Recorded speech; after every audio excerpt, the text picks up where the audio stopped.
Voilà, dans cette vidéo, nous allons apprendre à résoudre le troisième type d'exercice de problème sur les constantes d'équilibre. Je vous propose de faire l'exercice 15, page 200. Alors, que nous dit-on dans l'énoncé? On nous dit soit la réaction faisant réagir l'hydroxyde d'argent et le chlorure de sodium pour donner du chlorure d'argent et de l'hydroxyde de sodium. À 25 degrés, le nombre initial des deux réactifs est de 1 mole. Donc j'indique dans mon tableau bilan que le nombre initial des deux réactifs est de 1 mole. Dans un volume de 1 litre, donc le volume, je l'ai déjà noté, c'est 1 litre. Et puis c'est tout, à part que la constante d'équilibre vaut 10 exposant 2, donc vaut 100. Voilà. Alors on va commencer par remplir le tableau bilan. Alors, quelle quantité va réagir? Alors attention, comme dans tous les problèmes que nous sommes en train de traiter, nous sommes face à une réaction incomplète. Si c'est une réaction incomplète, on sait qu'il n'y a qu'une partie qui va réagir. Donc pas 1, puisque 1, ce serait le cas d'une réaction complète. Donc il n'y a qu'une partie de 1 qui va réagir. Alors quelle partie va réagir? On n'en sait rien. Donc soit on dépose le bic et on pleure, soit on va placer une donnée. Une inconnue. Eh bien mon inconnue, je vais la choisir et je l'appelle X. Si il y a X moles de HgOH qui ont disparu, il y aura la même quantité qui va disparaître pour NaCl puisqu'ils ont les mêmes coefficients stoichiométriques. On va aussi fabriquer la même quantité de produits, puisque chaque produit a aussi un coefficient stoichiométrique égal à 1. Le nombre de moles de départ des deux produits, c'est 0,0, puisque avant que la réaction n'ait lieu, on n'a pas encore de produit. Donc, à la fin, à l'équilibre, j'ai donc 1 moins X moles de HgOH, pareil pour NaCl, X mol de HgCl et X mol de NaOH. Mais ce qui m'intéresse, ce sont les concentrations. D'ailleurs, c'est ce qu'on nous demande. J'aurais pu commencer par là. Ce qu'on nous demande, c'est la concentration de chaque substance à la fin. Alors, HgOH, c'est 1 moins X sur 1. Attention, n'oubliez pas que la concentration, c'est le nombre de moles divisé par le volume. Bon, ici, c'est 1 litre, ça ne change rien. 1 moins X sur 1, X sur 1 et X sur 1. Bon, il faudrait trouver le X. Mais j'ai une donnée intéressante, c'est le cassé. Donc, je vais utiliser ce cassé pour essayer de trouver le X. Première étape toujours, on va donner l'expression du cassé. Je vous rappelle que dans l'expression du cassé, on met au numérateur les produits, au dénominateur les réactifs, et on ne prend pas les solides. Donc, dans ce cas-ci, j'ai la concentration à l'équilibre de NaOH divisée par la concentration à l'équilibre de NaCl. Alors, je vais chercher dans le tableau la concentration à l'équilibre de NaOH. Je vais le chercher ici dans la dernière ligne du tableau, c'est X.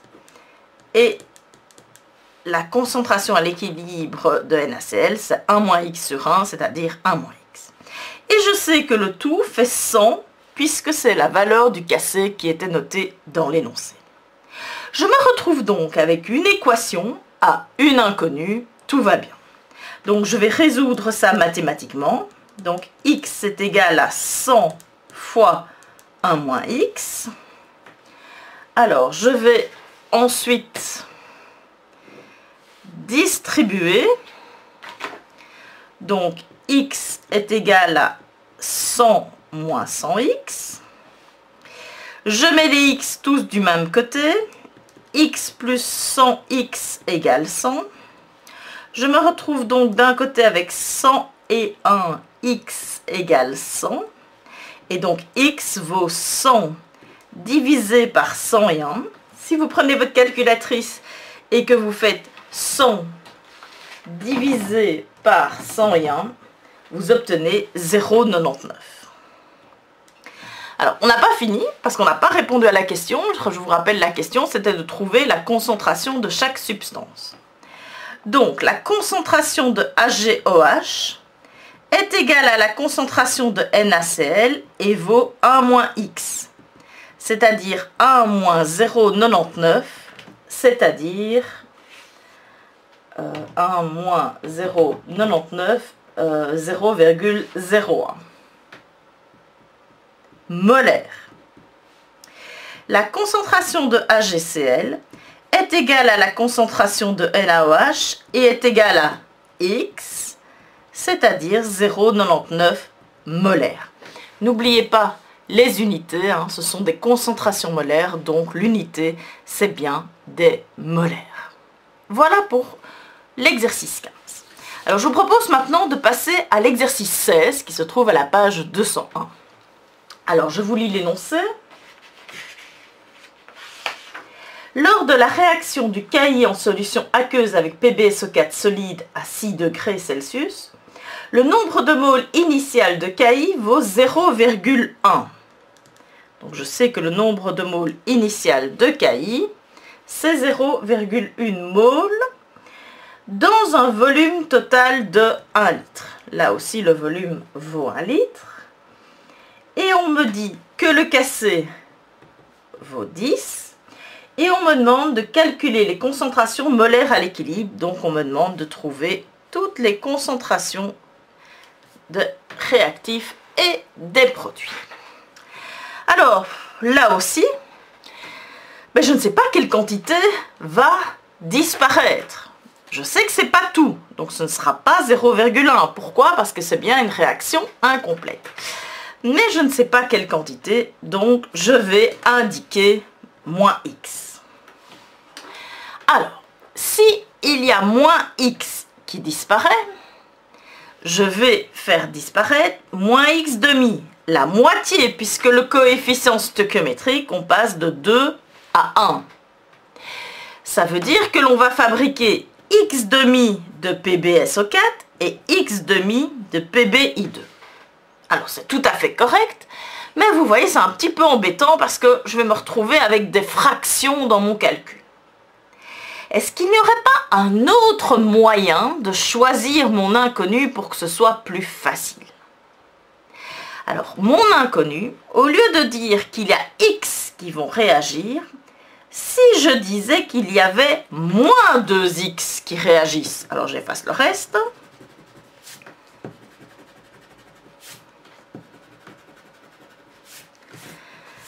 S'il y a moins de X qui réagissent, quelle quantité de PbSO4 va réagir? La moitié, puisque le coefficient stoichiométrique de PbSO4 est la moitié du coefficient stoichiométrique de Ki, donc moins X. Quelle quantité de K2SO4 va-t-on fabriquer? X. Et quelle quantité de PbI2? X. Alors en appliquant cette méthode, non seulement vous allez avoir des exercices des calculs qui vont être plus simples, mais en plus, regardez, le 2 correspond au coefficient stoichiométrique. Ici c'est 1, donc c'est 1. Ici c'est 1, donc là c'est 1. Ici c'est 1, donc là c'est 1. C'est plus facile et on risque moins de se tromper. Donc, si au départ j'avais 0,1 mole, qu'il y en a moins de X qui ont réagi, il me reste 0,1 moins 2X. Ici au départ, les produits, j'en ai 0,0 au départ. J'en ai 0, je fabrique X mol, j'en ai X mol à la fin, et pareil pour PbI2. Et puis là, ah zut, j'ai pas l'information. Donc, c'est pas grave, on l'a vu précédemment. Je vais mettre une inconnue, une autre inconnue, donc je ne la nomme pas de la même manière, je vais la nommer avec un A. Et donc, j'ai A moins X à la fin, comme nombre de moles final de PbSO4. Attention, nous, ce qui nous intéresse, ce sont les concentrations molaires finales, c'est ce qui est demandé. Donc, je prends le nombre de moles final et je divise par le volume. Bon, ici, c'est la même chose puisque le volume est 1.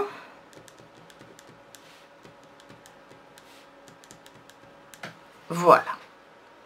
Bon, alors, on se retrouve avec la même situation que tout à l'heure. Il faut trouver le X. Mais on nous donne le Kc. On nous dit que le Kc vaut 10. Donc, je commence toujours par l'expression du Kc. Ça évite les erreurs. Je mets toujours au numérateur les produits, au dénominateur les réactifs. Je ne prends pas les solides. Donc, je prends la concentration de K2SO4 à l'équilibre divisé par la concentration de KI à l'équilibre au carré. Pourquoi au carré? Puisqu'il y a un coefficient stoichiométrique 2 devant KI. Alors, je sais que tout ça vaut 10 et je remplis. Alors, la concentration à l'équilibre de K2SO4, c'est ici. X sur 1, ça fait X.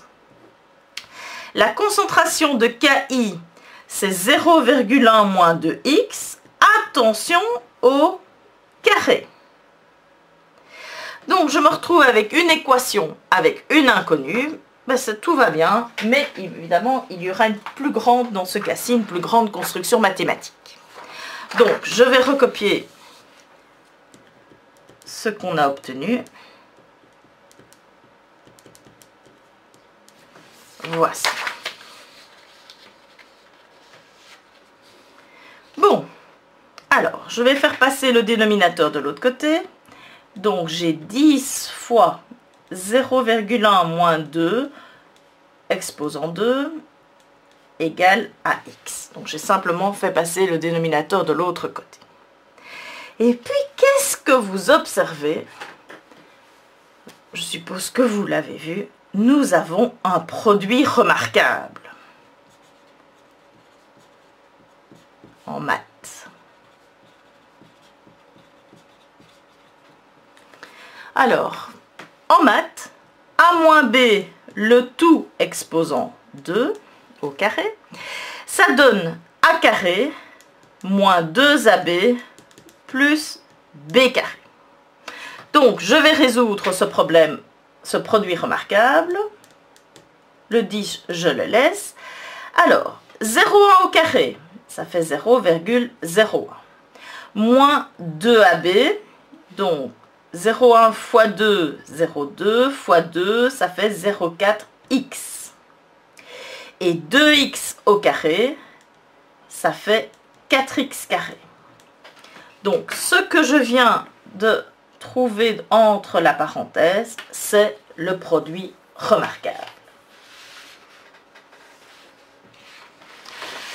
Et tout ça, je n'oublie pas, ça vaut x. Alors,